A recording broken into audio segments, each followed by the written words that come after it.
Good morning again, the third time. Welcome to the second event of our webinar series. So today's event is about IPR and bioinformatics, which is intellectual property rights in bioinformatics. And we have three very wonderful speakers with us here today who are going to give us some very valuable insights into this topic. So let me just start off by talking a little bit about RSG India, who we are, and what is it that we do exactly. So RSG India is the Indian Regional Student Group of ISCBSC. These are a lot of abbreviations, but I will reconstruct them one by one. So ISCBSC is the International Society for Computational Biology Student Council. So you could call it an initiative for the students by the students. It's basically the RSG India and ICBSC. Both student bodies strive to build a community where students pursuing research or just pursuing bioinformatics can come together, network, ideate, collaborate, and just get more awareness about the scope of this field, because it's a very niche field and there are not a lot of people pursuing it, so it's difficult to network as well. So yeah, it's just for the students. And recently, RSG India has also started setting up nodal representations in various universities. So if you go to the next, so these nodal representations are called Com by Yourself, CBCs. And the newest addition to the family is VIT Vellore. I mean, I would ask you to go and look at their Instagram handle or LinkedIn profile, but it started 1 week ago, so there's nothing there. But yeah, so if you do wish to open a nodal representation at your university, you can mention it in the Google form and we will get back to you as soon as possible. This is just an initiative to reach as many universities, as many students as possible. So, we can network with people a little bit more. These are all the initiatives of RSG India. So now instead of CBDGs, we have Count by Yourself. It's the same concept, it's just a different name. And we have workshops, webinars, one of which you are attending, and student symposiums. I will go over it a little bit more in the next slide when I talk about the events that we've had in the past few years. So this is the third event that we've had this year. In October 2020, we had a webinar titled Mental Health Issues in Young Researchers. And previously this year, from 6th to 7th March, we had a panel discussion at the Tokyo Tech IIT Madras Joint Symposium about bioinformatics and big data and the career and scope in that field. And in 2019, we had a first student symposium held at JNU, Computational Biology Connecting Domains of Biology. And in 2018, we started off the year with a scientific writing competition, which is quite in contrast with all the events that we've had previously. Nevertheless, a very interesting event. And later that year, we also had a panel discussion about career opportunities in this field. And later, we'll show images of all those events just so that you have a better idea in the next slide. So these are images of the scientific writing competition and the career in this field and the panel discussion, And at the next slide, we have images from the student symposium held at JNU. And in the next slide, we have the panel discussion from IIT Madras. And the next slide, I think, we have pictures from the webinar, screenshots from the webinar. And now if we go ahead, I can just introduce our team. So this is our team. We have students from all over the country, universities all over the country. We have students from JNU, IIT Madras, IIT Bhubaneswar, Shastra, IIIT Bangalore, VIT. I hope I'm not missing any other university. No, that's pretty much it. So this is our team. And then we have our mentor, our guide, our faculty advisor, Dr. Rita Sharma. She's an assistant professor at JNU and she's also with us here today attending the event. And if we move on to the next slide, I can tell you how to reach us. So here we've given our email address and our website link. If you do wish to get in touch with us, you can drop in an email at this given email address, or you can visit our website if you want to know a little bit more about us. And you can also get in touch with us on Facebook, LinkedIn, and Twitter. You can just type in ISCBSC India and you will find us. It's a pretty long name and a lot of abbreviations, so I don't think there'll be any other accounts with such name. And you can also visit our YouTube channel where we have uploaded a video of the previous webinar that we had. And those are all the social media platforms that you can get in touch with us. on. And now I will pass it on to Shankar to introduce the topic IPR and our very wonderful speaker. On to you, Shankar.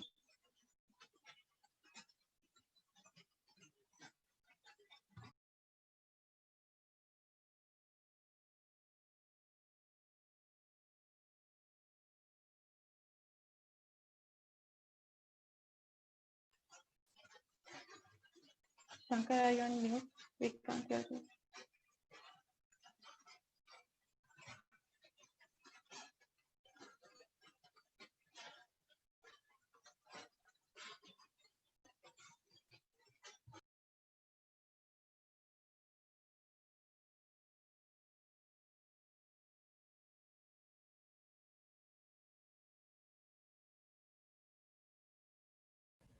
Hello, I think Shankar is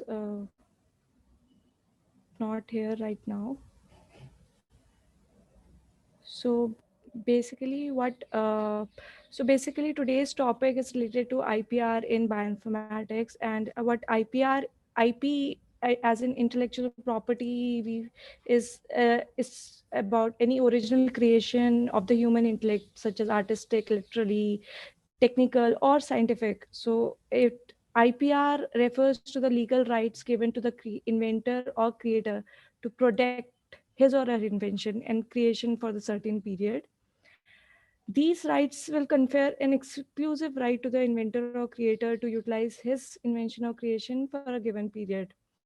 In the stakes of the developers in the technology aspect have become very high, and there's a need to protect the knowledge from these unlawful uses, or and at least for a period that would ensure recovery of the R&D and other associated costs. So IPR in a way also aids in the economic development of our country by promoting healthy competition and encouraging industrial development and economic growth. So IP protection, as in, can be sought for a variety of intellectual efforts, including patents, industrial designs, trademarks, copyrights. More will be talked about by the speakers. So in this webinar, yeah. So we'll share about the some we conducted. So every participant had to fill up a poll. So we would like to share the survey results of those polls. Yeah. So majority of the participants today are from the field of bioinformatics and biotechnology, as you can see. But as we can see, they are from all areas of science. They have joined us. So it's a very diverse audience today.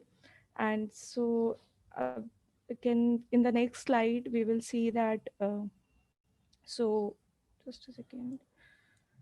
So like how informed so people are as in the scientific uh, uh, field are informed about the patent laws. So only 20% have said that they are very well aware, very well aware. So it's like 40% are above 75%. They are like we are very well aware, and most 60% are they have no clue about what is about patent laws in India. And similarly, I feel those 20% only have an idea about what different types of patents are granted in India. And so and the next poll asked, have any one of them have tried to patent something in the past. So 18% have said yes, tried as in, or uh, at least tried to get a patent. And as so we also asked them about what are they aware of the career prospects in law as a science major. So uh, most of them, around 60% again, said no. And in general also, they are not aware of career prospects in law. So, and regarding the field of patent informatics, which we will be uh, discussing in detail in the talks by the speakers, around 65% have no clue what pattern informatics is, and some around 20% have maybe some idea about what pattern informatics pertains to. So can we in the next slide? So for all the participants, these are the three guest speakers today. Thank you so much, ma'am and sir, for accepting our invite. So the first talk will be by Dr. Lobo, and she'll be introducing patent aspects in computational biology and bioinformatics, which we will be having immediately after. Then a talk by Professor Raj Hirwani. He will be talking about pattern informatics for research and business planning. And lastly, Dr. Deshpande, he will tell us more in detail about the landscape of recent bioinformatics patents. So let's moving on to the next. So first talk of our uh, webinar will be given by Dr. Lobo, and she. So just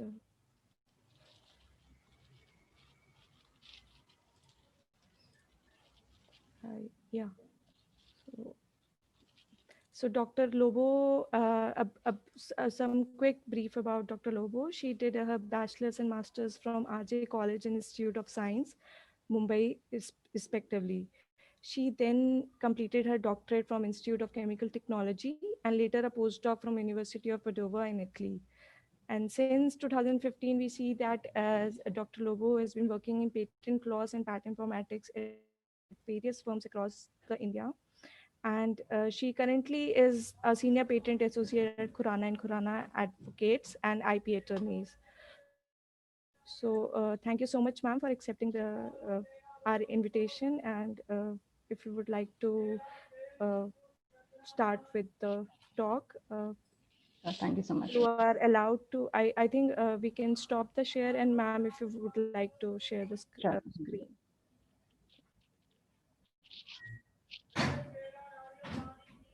So is it visible, Shruti? Yes, ma'am. Okay. Yeah.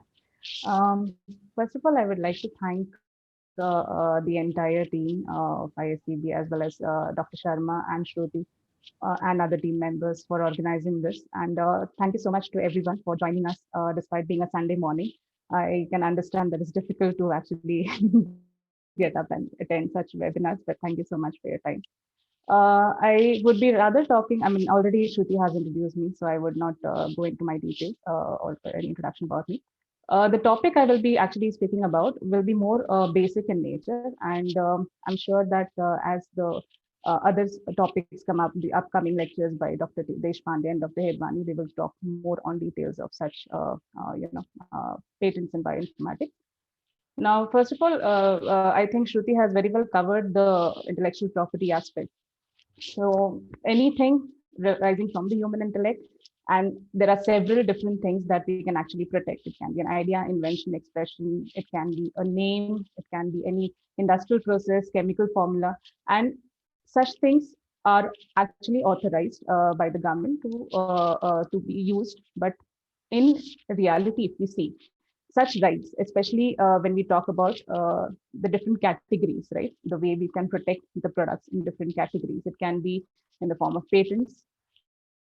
Especially talking about patents, I would rather say it is more like a negative right. You know, when we say negative right, it is not we can of course use it, but then we are also preventing other people from using it. So patent inventions can actually include different aspects, like it can be a product, it can be a process, it can be any such a method of doing certain things, but method of treatments and various other categories are not allowed. But that we will cover later in the company slide. Then in trademarks, usually we cover any company name, company logo, or any such typical aspects related to a particular brand of a company. And then we have something called as designs. Now, designs, I'm not covering in detail because otherwise the lecture would not allow me to go towards the end to set a base for the introduction of IP related to in bioinformatics. But just for a brief introduction, designs are something which is more related to aesthetic appeal. So if we, for example, say that a particular ornamental design or any design of a particular equipment, which is just aesthetic, and only aesthetic aspects are considered in that, that would be covered under design. But if it has any functional utility, so basically any functional aspect, like for example, if we have a fan, okay, and its blades are twisted, so it can be applied for both designs as well as patent, because the design of the fan is such that its blades are twisted, the ceiling fan I'm talking about. And it can also at the same time fulfill certain functional aspects. Like for example, it can give better circulation of air. So that functional aspect we can also cover under patents. So you can see one product can be covered under multiple domains. And in India, as such, we would have this segregation of patents and design. But in US, we have something called as utility patents and design patents. And the provision of the same is not there in India. But in India, any aesthetic thing can be covered, can be protected under the domain of design. And then we have something called as copyrights. Now, copyrights can be for, as Shruti mentioned in a talk, it can be for anything which is more related to literary work or any expression which you're actually trying to protect. So any expression can be in the form of, it can be in the form of music, drama, book, or any particular script that someone is writing, any lyrics that someone is writing, or any music that someone has created. So all those different aspects can be actually covered under copyrights. And in addition to that, even as you will come to know that software is not allowed to be patentable, but then even softwares are sometimes copyrighted. So it's not like there's no mean of protection for it. But copyrights cover multiple domains. We will not go into the details of that as such. And then there is something called as geographical indications, wherein a certain product coming from a definite region can be protected based on that it is originating from that region. So like there can be several different examples. So we can talk about different type of fruits that come from a specific region, different type of products that are made in a particular region. So all those are basically covered under geographical indications. And not going too much into details of those, because much information I think would be available online also. And since our topic is more about patents, I would directly go to the aspect of patent. Ma'am, could you Sure. go into the slideshow mode? Yes, I'll do that. I will also switch off my camera because I think my bandwidth is a bit. Okay. Just...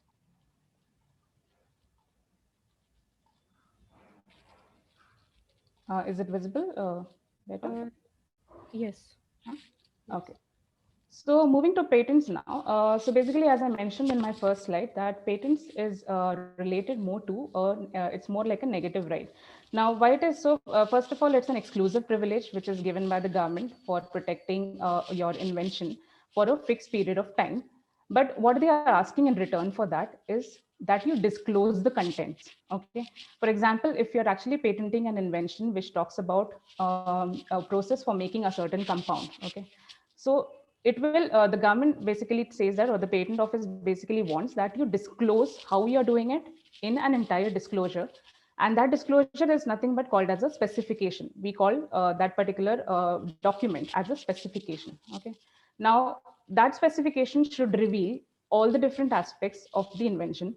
It should also describe what is the best mode of a certain invention. Like for example, if we say that compound A is prepared by 10 steps, so you have to provide one proper example which talks about how those 10 steps are actually done and at what temperature it is done, what parameters are used, so that you can actually reproduce that. So any person referring to that patent document or specification should be able to actually see how to reproduce that thing, and how to, he should be able to reproduce it basically. So having said that, that particular grant is given only after analyzing and assessing properly. That is, the patent office assesses that if the disclosure is really complete or not. So it's very important, even especially from bioinformatics perspective also. If we say, if anyone tries to even write a specification, it's very important, and there are few key aspects you should actually fulfill. So one of the key aspects is you should actually disclose all the information and not keep secret. Because secrecy ke liye we have something called as trade secrets, in which you need not disclose, but you're not given any rights as well. But here in patents, we have to disclose, and only in exchange of disclosure, you're actually getting the particular reward. Now, having said that, it's important that we actually also this last thing actually Shruti mentioned very well, that it's very important for helping society to actually come up with new inventions, and we need not restrict ourselves or hide it, and rather we can disclose it and then get a right. So what rights do patent actually give you? So if a patent is granted for a particular individual, for the, in India, for example, patent is granted. So there are several jurisdictions. There is US, there is EP, there are different countries have different patent offices. But in India, if we talk about if anyone is trying to protect, okay, so that patent will be valid for 20 years, and most of the countries follow this rule of 20 years from date of filing. Second thing is, it is a negative right because it is excluding other person from actually practicing that invention. So what does that mean is it is actually one second. It is actually preventing people from making anything, from using that product, from selling that product, from offering to sell, as well as from importing. Now, need not be just a product. It can be also a process. If it is process, also using that process or selling anything made by that process also would be actually excluded. So you can actually, take people to courts. I mean, this is why one of the reasons why also people actually go for, filing patents and actually getting those rights, so that they can stop and they can have a monopoly in the market. But at the same time, it is important to know that getting a patent itself is not easy. So having said that, it's important to also know that since it is not easy, people have spent years to actually come up with that invention. That is the value of the patent is then given. Because of that, the patent office actually tells you that, okay, fine, we can prevent other person from making, using, selling, offering to sell, or importing that patented invention. So what is the usual timeline of that? Just Shruti, one thing, if you can't hear me at any point, please let me know, okay? Okay, ma'am. Yeah, sure. So patent grant procedure, just a very quick timeline about it. So when you file a patent application, so the date that you file the patent application, that is your priority date, right? So that is the date from which you file any other application also belonging to the same, that could be a family of the same patent application. Still, that filing date will always be important. That will, the first filing date will always be your priority date. So if you're filing a first patent in India, for example, so the other countries that you file are taking, a priority from India, but the Indian filing date will always remain your priority date. Then there is something called as patent publication. So before you actually go for, or what I can say, examination of that patent, or before you can even request for examination, it is very important to remember that after filing, you have to get your patent published, and patent published is usually within 18 months. So after 18 months, automatically it will be published. But then there is something called as early publication also, which the government has introduced like a few years back. So based on that, we can actually get a patent published even in 1 month. So you have to fill a form 9 for it, and patent will be published within 1 month. Then there is something called as patent examination request. Now, patent examination request, I mean, as Dr. Sharma mentioned in the beginning, that some patents usually take years, for example, 10 years to actually, or 8-10 years to actually even get completed with, or to arrive at a decision by the patent office. So what the government has done is there are several, such provisions which they have opened up, because by which even a patent can be even examined and granted within 1.5 year as well. So that is called as an expedited examination. Now, I would not be able to go into details of that, but then just for your information, expedited examination is usually, they have given that provision to startups, to female applicants, to, such entities, small entities as well as, there are several other ways of actually getting that expedited examination, which if the time permits at the end, I can discuss about it. Then there is, after the examination is done, now we don't count this 48 months, but then even if it is done quicker, there will be a first examination report which will come within 1 or 2 years of that examination request, or earlier if it is expedited examination. And then there will be a hearing, order, or decision. So a hearing mainly would be like a face-to-face hearing or video conference hearing, in which you will be able to give your oral submissions, whereas this first examination report, you were able to only give your written submissions, and finally your order of decision is given. So the entire timeline can vary anywhere between 1.5 year or even 1 year, I can say at times. So from 1 year to at least 6-7 years, depending on which category of applicant you are. Now coming to patent filing. So patent filing method, as I talked about the specification in the beginning, so there are two types of specification, that is provisional and complete.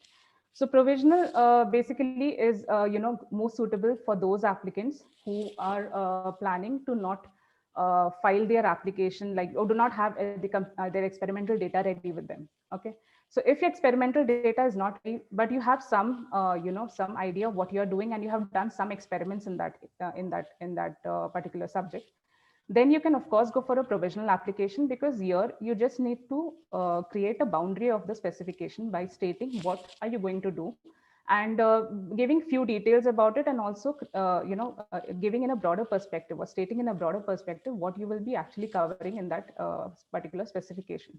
So why people go for it is because it helps them to get some early filing date.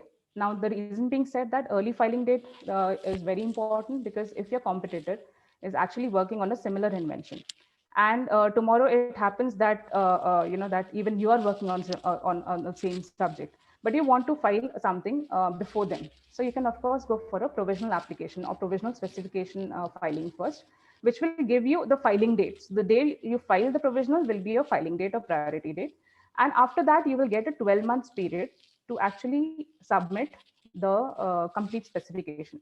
Now, provisional specification does not have the entire body of the specification, like many things like claim, summary, and everything is very broad, and claims and summary need not be given, and everything else is very broad. Okay, but in complete specification, when your experiments are ready, you can actually write up this thing, and then this will have something called as claims, which many may be aware about what claims are. But along with claims, what important to remember is you have to provide the best embodiment, all the experiment in your specification. So complete specification is the specification that once you file, you cannot change anything, you cannot add on to it anything. Even during prosecution, whatever is counted then is counted within the bounds of the complete specification. So this strategy is taken by people who need some time to complete the experiments, who want an early filing date because of certain competition in that field, and also who want to allow to see that how their experiment works up, and tomorrow if they want to not proceed with the patent application, they can do that as well. So this is one thing. And of course, I won't go into the details of what a complete specification, but then complete specification, if you file directly, of course, it will give you it will save cost, of course, if the attorneys are charging you twice in that manner. But then most of the times, it's better to actually go for a complete specification if you want a speedy prosecution or expedited prosecution, because once you file a complete, only then you can go for publication request, as I mentioned earlier, and only then you can go for further for examination request. So if you have everything ready, then complete specification is the best way to proceed. Now, in the specification, the major thing or the main important thing would be, the claims. Now, what claims are exactly? So claim is something which is actually the legal, the rights are given only on this particular section of your specification. So just to give you an idea how claims look like. So this is something like an independent claim we call. So independent claim is nothing but reciting the essential features of your invention, and it has to be written in a certain language. Now, when we talk about language, it has to be done by professionals. The reason being said that it's the patent offices sometimes do not really, or maybe a person. We have seen that many applicants try to write it on their own. Now, what they write it as maybe in a plain language, but when that is written in a plain language, it doesn't really comprise all the essential features of the invention. So it's very important that the essential features are there, because you will be assessed based on only this section of claims. It would not be based on your entire specification. Your entire specification is just supporting your claims, but the claims have to be written in a very precise and in a very technical manner, keeping in mind what would be your invention's main core aspects, novel and inventive aspects of your invention should come in this claims. And it's very important that this part is actually written quite well. Now, what claims are exactly? They define your scope of the invention, first of all, and further description or elaboration of that particular features of the claims are given by the description. And to support that, you have the experimental section in a specification. So all these three go hand in hand. Any one thing missing could really lead to severe consequences in terms of not getting a grant or your application getting rejected. So all these three have to be written very carefully, drafted very carefully. So there are two major categories, as I mentioned. One is called as independent claim, another is a dependent claim. And most important would be the independent claim. Now, what does the independent claim mean? First of all, if I see here, so if I have features 1, 2, 3, 4, this is a system claim, I can say, because this is the preamble of the claim. Preamble means anything, the starting body, before you say the word, any transition word like comprising. Before that, whatever precedes that is actually the preamble of the claim. And after that, whatever comes is the main body of the claim. Now, that main body of the claim will have always features. The features can be something like a computer modeling program, all these 4 features if we count as A, B, C, and D. So these are your 4 aspects on which a patent office will actually screen documents or assess your document. So what they will do is they will try to look in prior art, or in prior art when we say it's all the available documents that have been filed or that are available in public domain anywhere in the world. It need not be in India. For example, we are filing this claim set and the specification in India. But anyone, the Indian Patent Office, when it will assess, it will look at any publication or any patent or non-patent literature in the art and assess this particular claim. So when they assess, what they will see is whether these 4 features, A, B, C, and D, are actually getting covered or not in any of the cited documents. And based on that, they will decide whether your invention is novel, is inventive, and it's patentable. These are 3 aspects which they will actually check it upon. We'll come to it in the coming slide. But just to give you a brief introduction, main claim, the dependent claims will always have features which are depending on the first claim. So that is why the language always says a bioinformatics system as claimed in claim 1. When we say that means it's a dependent claim. And the reason why we have dependent claims is so that tomorrow at the time of prosecution, we can actually introduce, the patent office allows this features from the dependent claim to be introduced in the independent claim if there are any prior documents or if there are any certain literature available which is actually destroying the patentability or I can say the novelty and inventive step of the particular invention. Now, having said that, I'm talking using the words novelty of inventive step and industrial applicability. So what are these? I'll just give you a brief idea about it.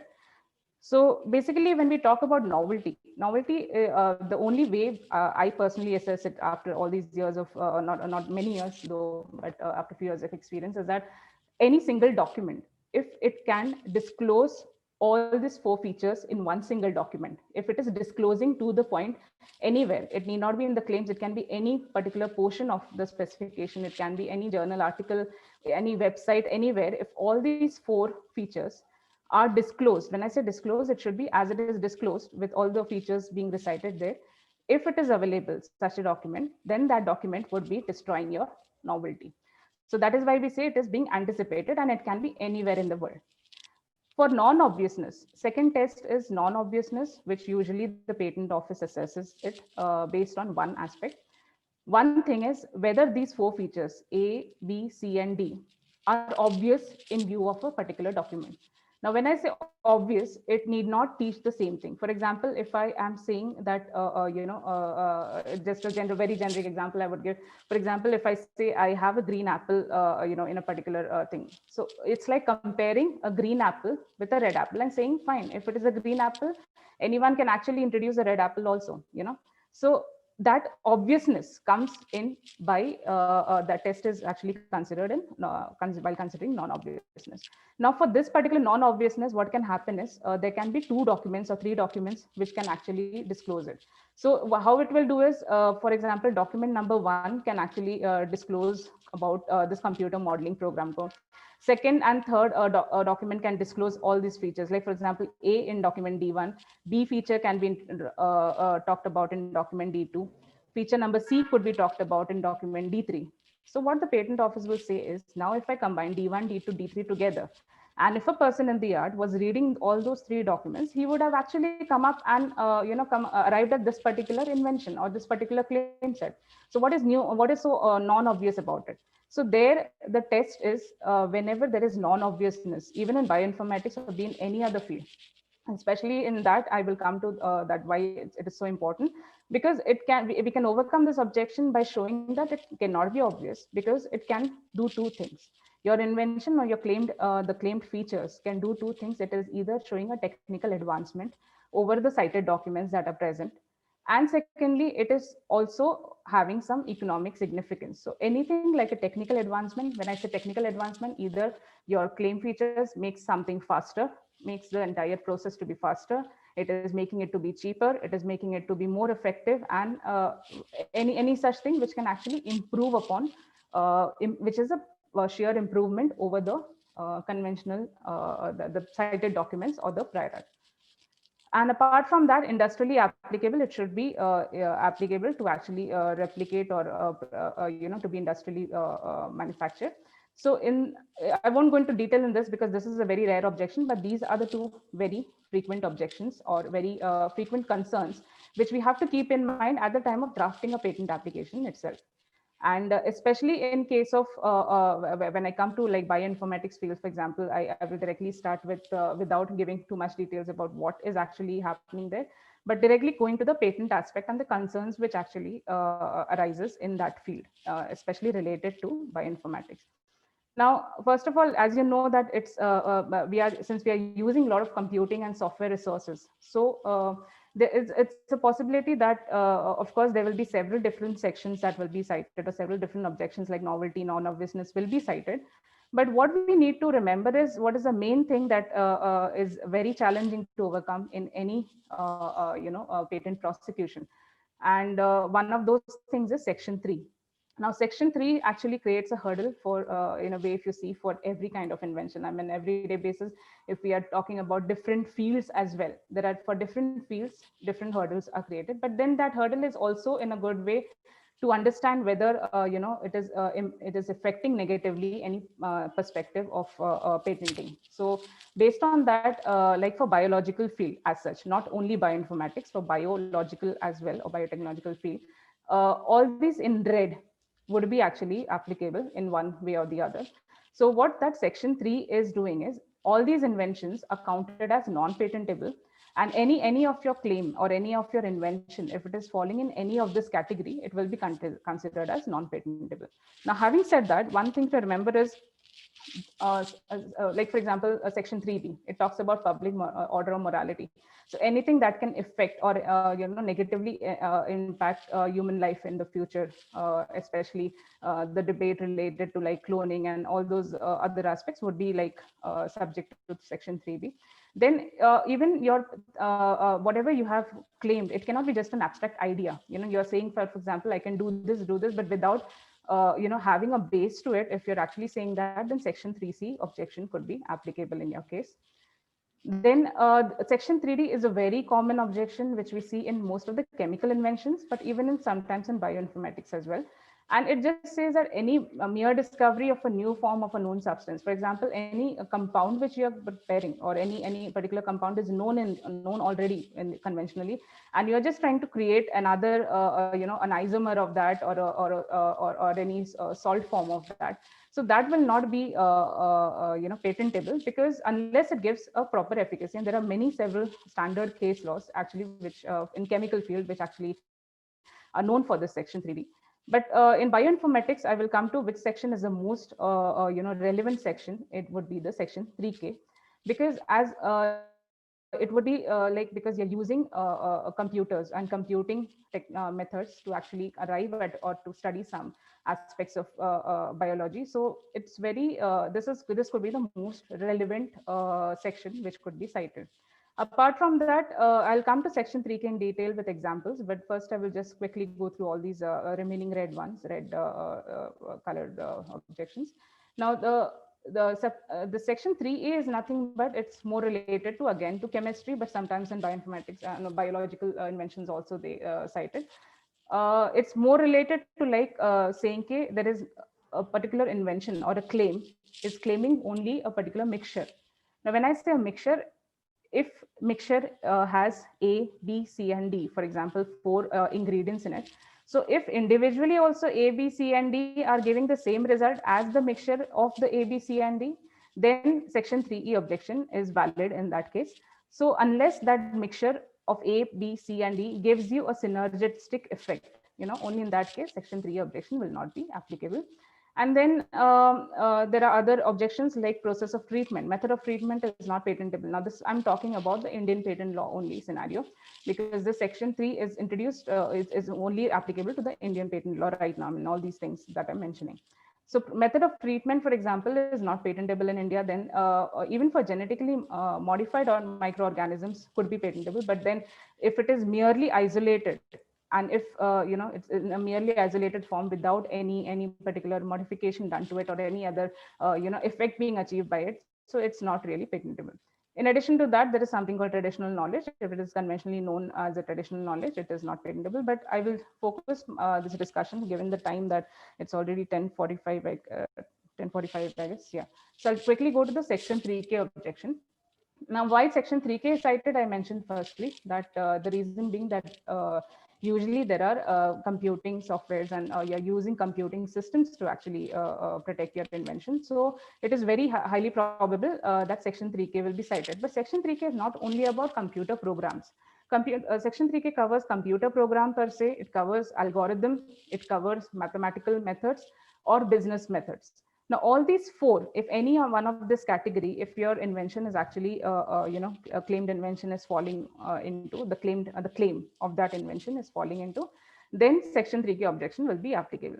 So, for example, here in this case, we have one example where I've taken this from one of the guidelines of the Indian Patent Office, where they cited this example, which talked about data processing method. Now, we will not go into detail of what that processing method does, but it just from this, it looks more like it is actually exploring one or more characteristics of the particular, where the chemical substance is a nucleic acid protein or complex, and different aspects of that processing are actually covered as feature A and B, for example, here. Now, what the Patent Office actually says, this is from their guidelines itself. It says that this claim invention is a mathematical method or a computer program per se, and as such, it does not lead to, it is just processing certain technical parameters. So it does not lead to any new product or any product whatsoever. So based on this, they are saying it is not patentable under Section 3K. So given this, one very important thing to remember in Section 3K, I mean, in future, for example, if you're actually trying to patent the invention and this objection comes in hand. So it's very important to remember that you have to prove what technical effect, that particular claim is actually, the claim features of the claim are actually causing to.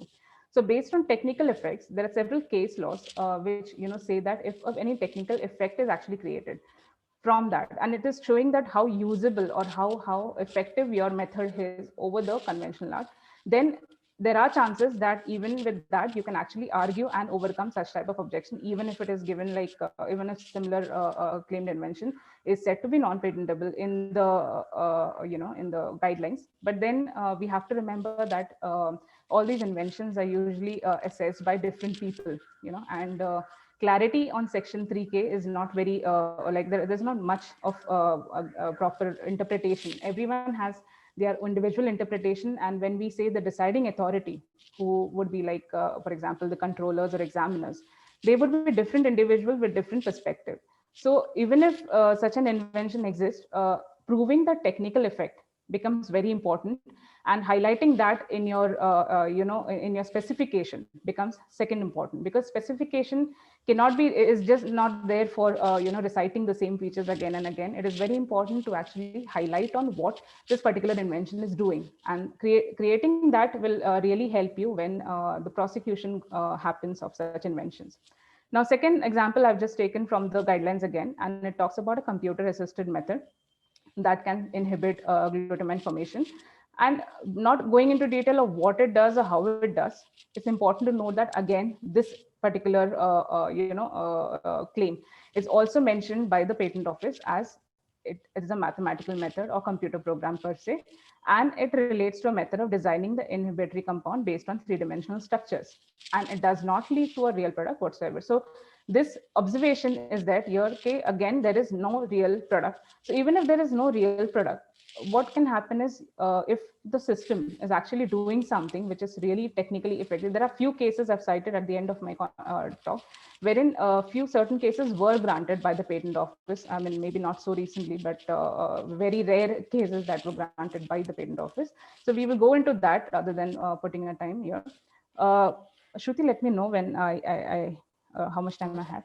So, ma'am, we started around 10:20. So Yeah. you have till 11:10.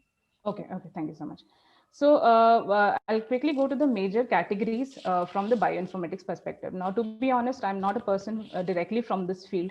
So, but then Section 3K objection, is not something only to bioinformatics field. I work a lot around also on chemical as well as software inventions. So especially when software inventions we are talking about, which are not, really talking about or any kind of computer science related inventions. Also, there also Section 3K is, valid. So based on that, it's very important to remember that either of these fields, the approach is similar. So I will share my approach towards the end, that how anyone can actually overcome this, because overcoming the Section 3K objection would be one of the key aspects in proceeding towards the grant. But then we'll see that in the upcoming slides.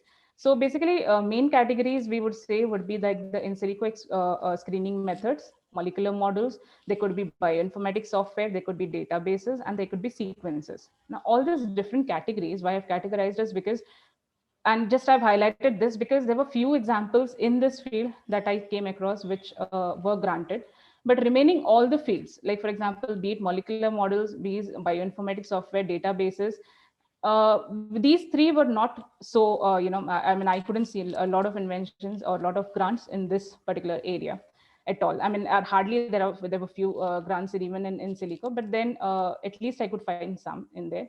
But in biological sequences, there has been a mixture.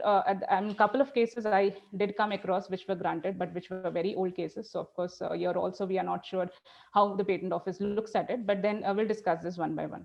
So in silico screening method, as you would be knowing, since you're using virtual screening here, and since you're making predictions about behavior of different compounds, here mostly what is important is because the benefit of this particular field is very good, because uh, what can happen is this is more important for drug designing applications, and possibly more inventions in this field may be encouraged. Because of this, we could see few applications which were actually granted in this field. And also they are relatively more acceptable in most of the jurisdictions. Now, jurisdictions, when I say, I mean US, be it Canada, EP, I'm not really sure if it is so well known, but US and Canada, of course, are very more open compared to like even in India, for example. This was an example of the Indian granted patent. Now, this was a claim in its granted form. And this method was about, the specification was talking about a method for identifying a drug discovery target. Now, for example, here there are several steps which were there. Now, surprisingly, I couldn't, since it's an old case, I couldn't come across what the prosecution said. But as such, it looks like this was one of the methods, based on which there was a very good technical effect actually generated towards the end. So based on which the patent office decided that it should grant this application. So not going into details of like how this allowed, because there is no basis on that, no prosecution available I could see on the IP portal, so couldn't comment much on how and why it was granted. Coming to molecular models, now this is one of the things which again is not really patentable in India. Even in EP, you will find objections related to Article 52, and in other jurisdictions also, it would be a slightly difficult to actually get it. Although Canada would be like more of a probability of getting it, but then most of the jurisdictions are not really acceptable of this particular molecular model related inventions. And to be very honest, one US patent I could find, which was actually talking about a particular molecular model related invention, and which was granted. So since I'll be sharing my presentation at the end, you can go and have a look at the specific, US patent. There is something called public pair. If you type it and put this, put the application number of this US patent, you will get all the details about what the prosecution was and how it happened. So that would be interesting for someone who would want to patent in such a field. Then there is something like bioinformatics software. So that also, again, in India, we would really get objections of Section 3K, because unlike the software, when we talk about software inventions in other fields, right? So it need not be a software. There we try to show, interaction between multiple devices to show that it is not really happening within a particular, system, and it is not a computer program per se as such. But then in bioinformatics software, of course, it being a software, it is not patentable in India.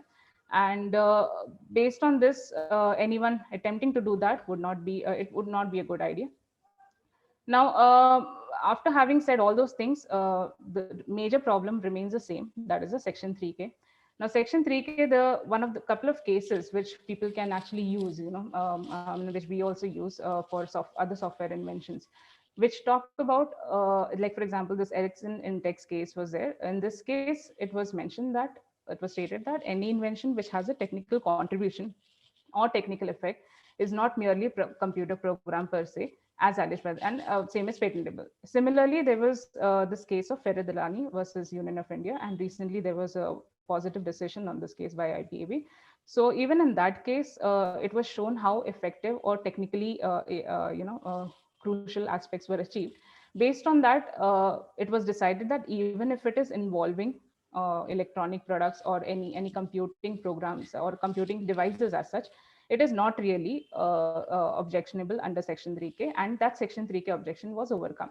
So one could actually look at similar perspective and try to see that in bioinformatics also, if you're able to show somehow that your invention, especially the in silico screening that I mentioned, and in addition to that, even system claims, for example, if you're actually doing this particular approach or these particular case laws would really come handy, because they are there and they have been granted based on the technical advancement of a particular invention.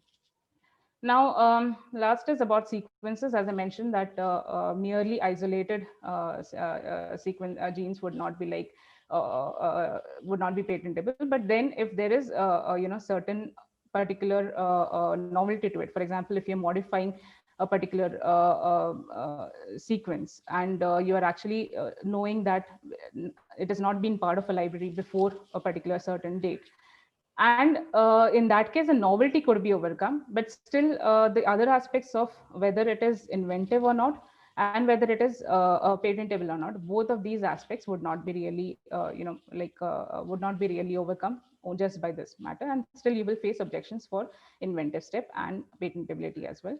So for your reference, there are a couple of granted, patents in this field, which I happen to come across, which could be useful maybe.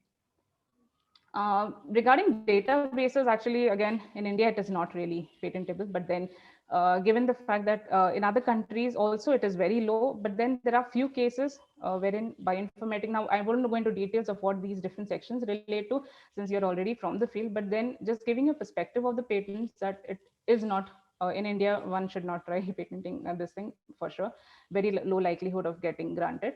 But then in US, of course, there is a couple of patents I came across which were granted in this field.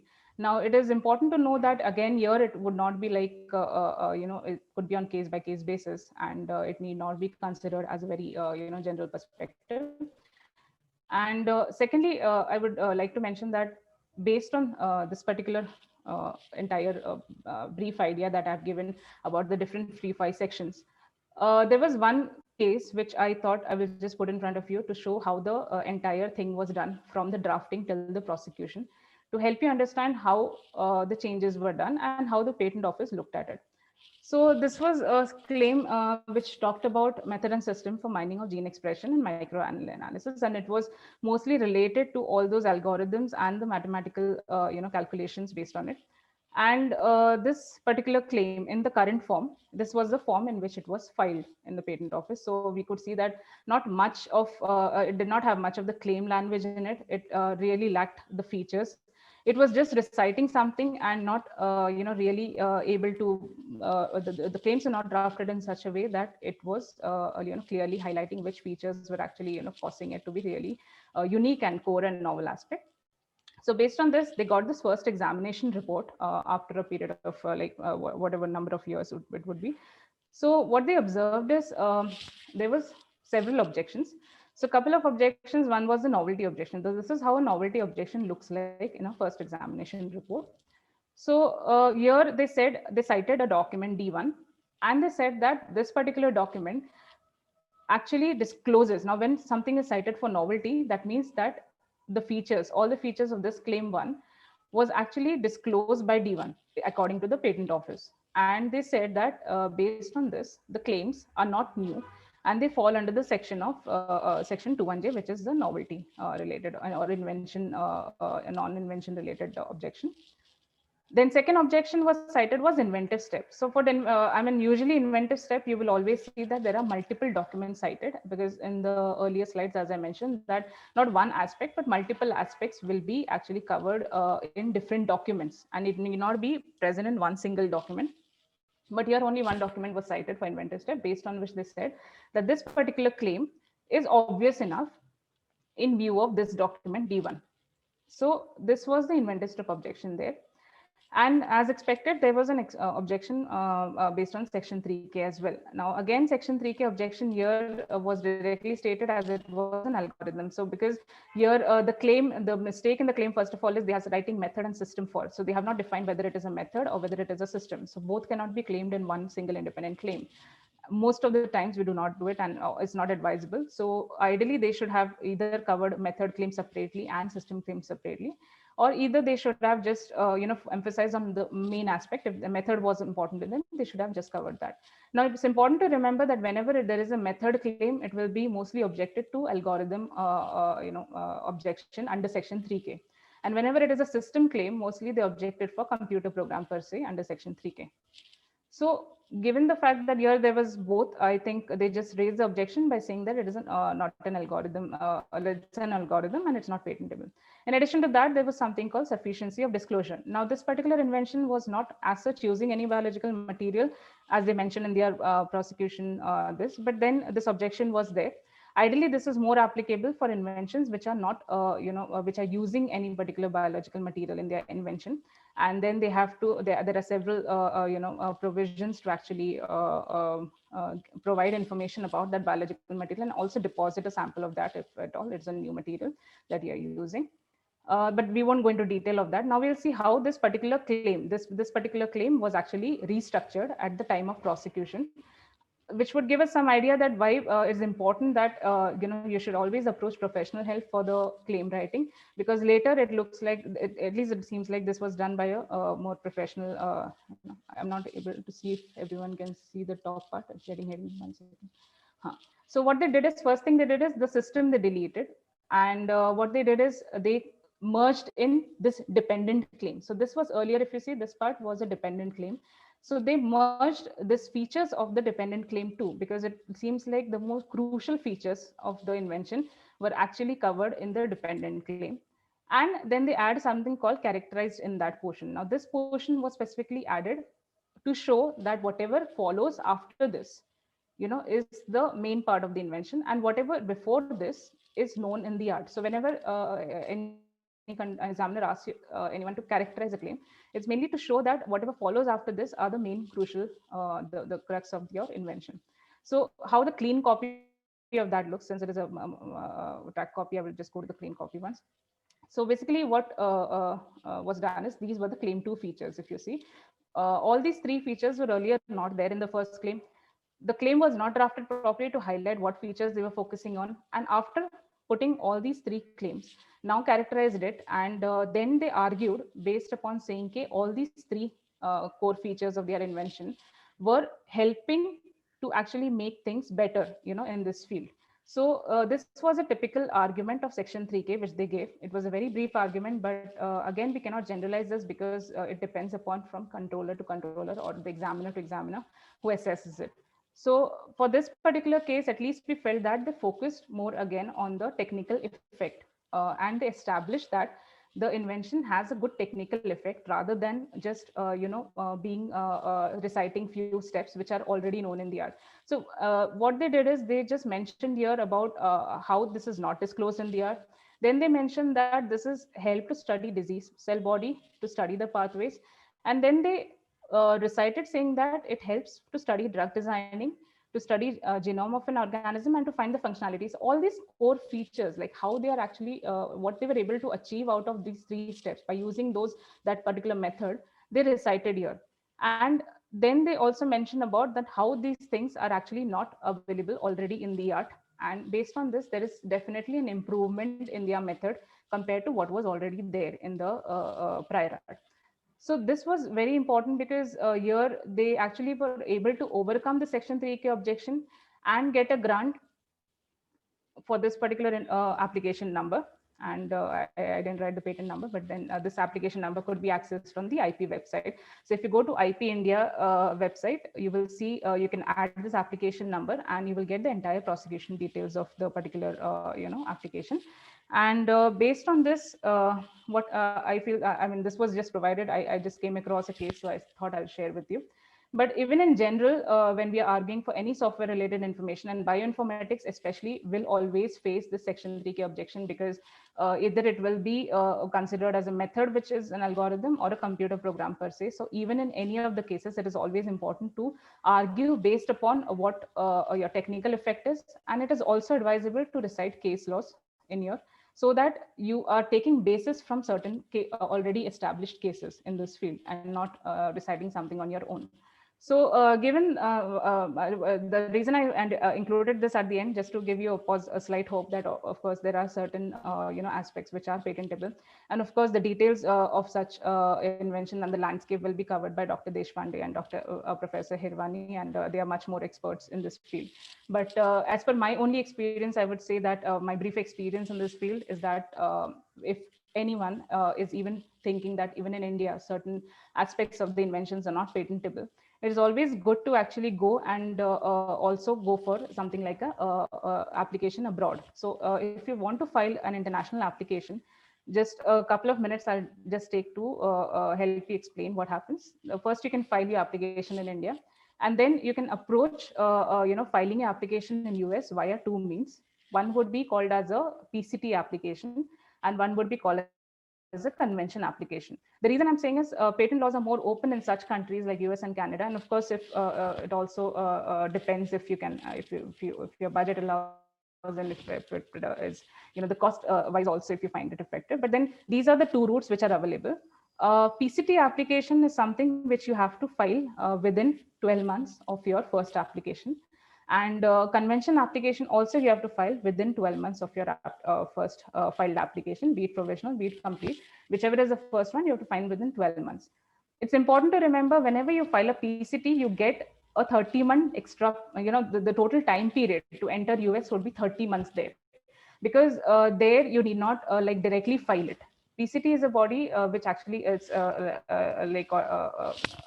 it's more important to know that PCT actually gives you 30-month period, because if you file one PCT application, you can enter multiple countries via that one PCT application within a period of 30 months. And on the contrast, in the convention application, within 12 months, you have to directly file in the country that you want to. So based on that, those 2 provisions are available, and details of that are of course available on WIPO website. Provides really good WIPO website, really provides good information about PCT, and any information related to US filing, you can see the USPTO website. And based on this, I say that even if in India, this particular field is not having much of, it doesn't allow you a lot of grant, but I think staying a bit positive is important, because in future, it might happen that the rules might, get a bit amended here, and it would be more favorable, in the particular area of bioinformatics, and also software as well in general, but bioinformatics being one of the key discussions here. So if anyone has any questions, you can ask me. Given the time, I'm not sure, but then a few questions I can take. But remaining, if anyone has any queries regarding drafting or anything related to prosecution or any general matters, you can write to me at this website, at this email ID. Sorry. Thank you so much, Dr. Lobo. You gave great detailed introduction to the overall concepts of IPR and in relation to bioinformatics and computational biology, citing different examples of patents. It was indeed an informative talk. Now the participants are welcome to ask their questions. and they can type it in the chat box. And we have already received some questions that have been asked for this talk. Okay. So yeah, the first one is from Rajendra Singh. It's basically the primers are the sequences of DNA which are generally used for the amplification of specific regions in the genome. These primers are designed with the help of software. Are these design primer are patentable or not? Um, if not, then which IPR helps to protect them? So basically, I see again about this field. If you're using, if the sequences, for example, are known already. So of course, as I mentioned in my previous slides, that it would not be, it would attract, of course, the novelty objection, inventorship objection. But if at all it is not disclosed and it's not known as a part of the library, then of course it will not attract the novelty objection, but other objections will be definitely there, which would be a challenge to overcome again. One key important thing I forgot to mention in there is that there is something called as section rule 9, according to which you have to actually also provide the sequence listing, so that is in a computer readable format. So based on that, the patent office actually screens it and sees that whether it is really genuine or not, or really it is known in the library or not. But if it is anything related to computer related designing, then of course it will attract the section 3K objection. 1 second. Yeah. Yeah. So, but I think Dr. Deshpande and other Dr. Professor Hirwani would be able to more comment on this because they are more related to this field, and my domain being more related to chemistry and other aspects of software. So I wouldn't be the right person to. But of course, if you write to me, I will get back to you, over email. Yeah. Okay. Yeah. So If I may come inside, Sure. in this scenario, the primers, people have been trying and filing patent applications, and actually, as Dr. Lobo has rightly said, the patent office would raise an objection. They'll look for sequence similarity, and if they find there is no similarity for the primer sequence per se, so probably that becomes patent eligible. But again, you'll have to go and look at the patent laws of that country as well. Yes, definitely. Ma'am, I have a question that why should someone go for a patent instead of going for a publication, like the way people do go? Yeah, I mean, it's an interesting question. But then the thing is, see, publication, once you publish anything, it's there in the art. Yeah, it becomes a part of the prior art. And you cannot, as I mentioned in the beginning of slides, that if you go for a patent application and if it is granted, of course you can prevent people from making that particular product or selling that particular product or importing and all those different aspects that I mentioned. The reason being that tomorrow, if for example you have any company which is actually making that product, and you can first of all send them a cease and desist notice and ask them to stop it. And in addition to that, if for example in the later stage of the prosecution, also you can ask for damages. You can actually claim for damages, and the damages are not given from the it's very important to remember that whatever damages, when I say these, that would be a kind of the amount that they might have to pay or compensation they might have to pay. It's not from the date of filing, it's usually from the date of publication. The reason I'm saying that is because once your patent application is published, even that is a part of kind of prior art. So maybe for that reason they claim it from the date of publication and not from the date of filing. But if you just go for a normal publication, I mean, what benefits would you get? I mean, you will just end up maybe getting some more. Maybe in universities you have more of this like accumulation of which is actually good. When I come from a research background, I also have several papers to my credit. But of course, from commercial and business point of view, I think it's more important to strategize, and even universities should actually strategize their IP teams so that they can actually gain benefits, because it's not only related to stopping someone, it also relates to like you can get royalty out of that, you can license those technologies to other companies, and it's a good revenue source also. And since you've invested so much time, why would you not patent, and why would you go for a publication? And also one important thing to remember is never to go for a publication first. If you're planning both patent and publication, it's important to just hold that information with you, not disclose it in the art. Do not send papers to journals first and then go for patent, because it's very important that at least file a provisional application first and do whatever else you have to do later. So that will actually ensure that your invention is safe. And the details, once they are there in the public domain, I mean, it becomes prior art. Your own journal article might end up becoming prior art for you if you actually if the date is important, the date you even send to the journal, probably that date, the date they publish it, for example, if that date is before your filing date of your patent application, that same application could become a prior art for you, and the biggest hurdle for you to get the patent grant. I mean, even in prosecution, I mean. My second question is exactly on the same line. Like when you go for the patent publication and when the patent is actually granted, like when exactly you can go for that publication? Look, like right away after writing a patent application and submitting patent application, can you go for publication? Yes, you should, but see, ideally, this is a very question which doesn't have a very correct answer to it. But then, of course, you can go for publication after once you file your provisional. But make sure your provisional has certain things disclosed in it, so that tomorrow, if the scope should be defined in the provisional application. Because of course, if your experimental data is ready, why will you first go for a publication and not for patent application?